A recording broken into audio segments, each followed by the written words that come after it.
Hi అండి, welcome to చామస్ kitchen. నేను ఈరోజు చేసే రెసిపీ పీతల పులుసు అండి. కిలో పీతలు తీసుకున్నానండి, మంచిగా కడుక్కున్నాను. ఉప్పేసి కూడా కడుక్కోవాలండి. డెక్కలు మంచిగా కొట్టుకుంటే మంచి పులుసు మంచిగా పడుతుందండి. ఒక పెద్ద సైజు ఉల్లిపాయ తీసుకున్నానండి, పచ్చిమిరపకాయలు, అల్లం వెల్లుల్లి పేస్ట్ అండి, జీరా పౌడర్, తగినంత నూనె అండి, ధనియా పౌడర్, బెండకాయలండి, చింతపండు, కొత్తిమీర, వంకాయలు అండి 4 తీసుకున్నాను చిన్నవి. ఇప్పుడు చూద్దామండి. బాండీ పెట్టుకుని ఆయిల్ వేసుకున్నామండి. కొన్ని మెంతులు వేసుకోవాలండి, నాకు స్కిప్ అయింది అక్కడ. ఒక అర స్పూన్ మెంతులు వేయాలండి. ఉల్లిపాయలు వేసుకుందాము. పచ్చిమిరపకాయలు కూడా నేను పులుసులో పచ్చిమిరపకాయలు ఫస్టే ఉల్లిపాయలతో వేసేస్తానండి. వేరే కర్రీస్, చికెన్, మటన్కి అయితే నేను లాస్ట్లో వేస్తాను. దీంట్లో అయితే ఉల్లిపాయలు మంచిగా మగ్గితే బాగుంటుందండి. ఉల్లిపాయ మగ్గిందండి. వంకాయలు, బెండకాయలు వేసుకుందాము. మంచిగా కలుపుకోవాలండి. ఒక స్పూను సాల్ట్ వేసుకోవాలి మగ్గటానికండి.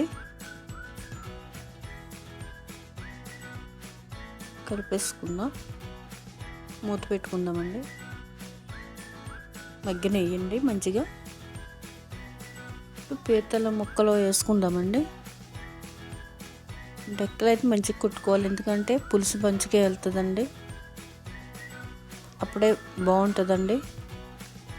కలుపుకుందామండి మంచిగా.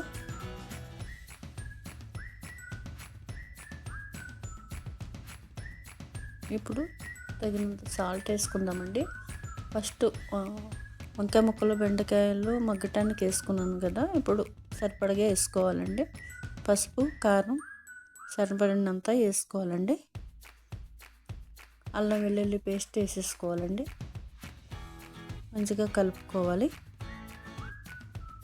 రండి, కలుపుకోవాలి.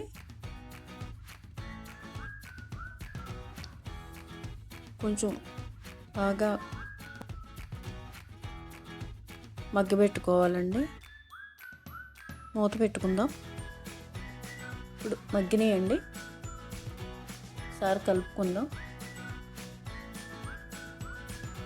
ఇప్పుడు పులుసు పోసుకుందామండి.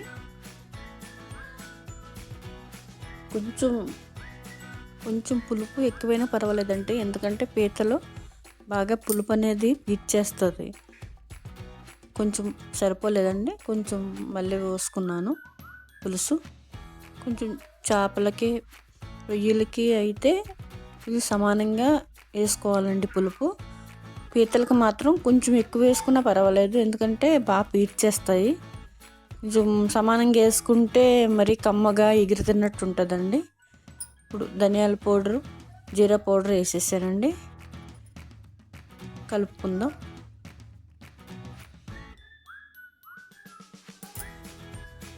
కొంచెం పులుసు దగ్గరికి రావాలండి. మరి పులుసులో అయితే బాగోదండి పీతల పులుసు, కొంచెం దగ్గరికి వస్తేనే బాగుంటుంది. దగ్గరికి అయిందండి, అయిపోయిందండి. కొత్తిమీర వేసుకుందాం. చూసుకోవాలండి, కొంచెం వేడి తగ్గిన తర్వాత మరీ దగ్గరికి వస్తుంది. కరెక్ట్గా చూసుకుని ఆపుకోవాలండి. తయారైపోయిందండి పీతల పులుసు. యమ్మీ ఉంటుందండి. థ్యాంక్స్ అండి చూసినందుకు. లైక్, షేర్, సబ్స్క్రైబ్ చేసుకోండి. మరిన్ని వీడియోలతో మీ ముందుకు వస్తామండి. థ్యాంక్స్ అండి.